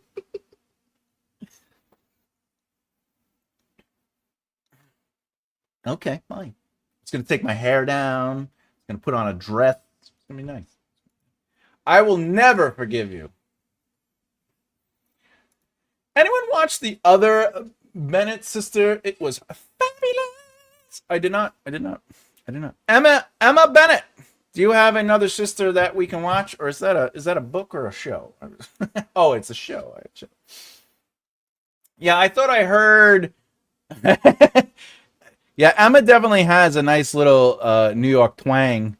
Every time I try to talk to her, I'm like, "What are you saying?" She's going, "Water. You got to drink your water." I'm like, I don't know. It's water. It sounds great, Diana. It sounds great. I'm thinking of doing the same for mine. Nice spotting, nice spotting. Yeah. I feel like you haven't taken your hair down in a while. Maybe you should. I should, but you gotta understand, this is a wig. The way I do it is I let my back hair grow out, and then I just kind of comb it up, and then I glue it. So if I take my hair out, it messes up the whole thing. Sounds like he was choking on that foot. You could just watch the scene on YouTube. The scene does exist just on YouTube, and it's hysterical. But I'm also a child when it comes to humor. I like stupid, filthy, annoying, ridiculous humor. That's just me. Now you've challenged him, Emma. That's it. All right, we did good. Those are all great questions. BigRedLeftEar.com. Okay, I'm out. I gotta go. I am getting loopy, which means my autism is activating. And I won't stop. I'm getting manically happy. Okay, I gotta go. With that said, though, real quick, schedule. Next week, we got some fun stuff next week. Next week's gonna get real exciting. We're gonna have an elephant hosting the show next week. That's right, an elephant. We have, what do we got? Oh, we got writing advice video on Wednesday about creating a writing routine that fits your real life. So if you're having trouble getting some writing in, we'll be doing that. Next Saturday, I will be doing a Rewrite the Greats video on the most epic book ever written. It is the best book in the world, in my opinion. And it's absolutely, without a doubt, the pinnacle of novelization. I will be rewriting the first page of Twilight by Stephanie Meyer. And of course, Sunday will be write a book with me from concept to conception. We will get into it. The following week, we will be getting back into me analyzing other people's stuff. I have several queued. The first back will be a really nice chapter from a really lovely person.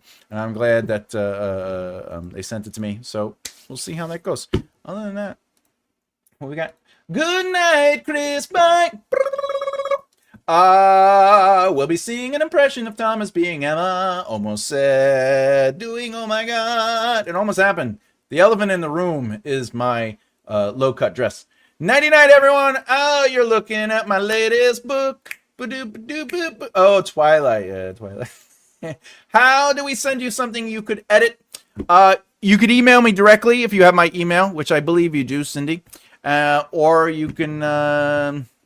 that's it. That's really it. That's real. If you don't have my email, but you can go to Make a Right Left Here. I think you have my email. Just email me. But if you don't, you go to makearightlefthehere.com, and then you could just email me through contact, and then I'll email you back, and then you could send me stuff. Did you ever do Harry? No, but I should. I'm actually going to put that on the list. Harry Potter. It's on the list. I am very interested in your Twilight. I'm going to be very interested in it, too. I'll see you later tonight, SB. To everyone else, I'm definitely out of here. My name's Bellezza. As always, keep developing the right mindset. Let's get us going. Ciao, Bella. Hasta luego. Wiedersehen. Au revoir. Boom.